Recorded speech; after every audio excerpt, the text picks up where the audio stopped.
আজ বুড়িচুং বাজার থেকে সোহেল ভাই ফোন করে বলতেছে, নূর ভাই আপনি কোথায়? আমি কই, ভাই আমি তো বাসায়। তখন বলতেছে, ভাই ঈদের আগে তো আমার কাজটা শেষ করে দিতে হবে। ওনার রেস্তোরাঁর নাম হচ্ছে the Pizza Hut handi restaurant.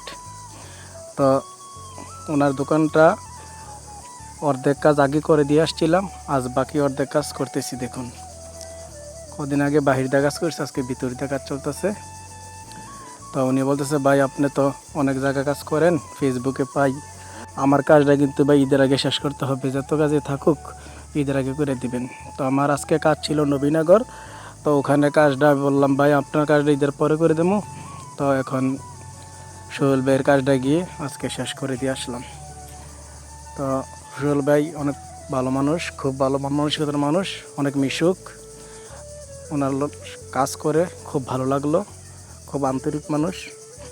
তো রমজান মাস উনি বলতেছে, ভাই ঈদের পরে আসবেন, ঘুরে যাবেন, আপনাকে দাওয়াত করা হলো। আমি বললাম, আচ্ছা ঠিক আছে ভাই, আসবো। তো ভালো থাকেন, আসসালামু আলাইকুম।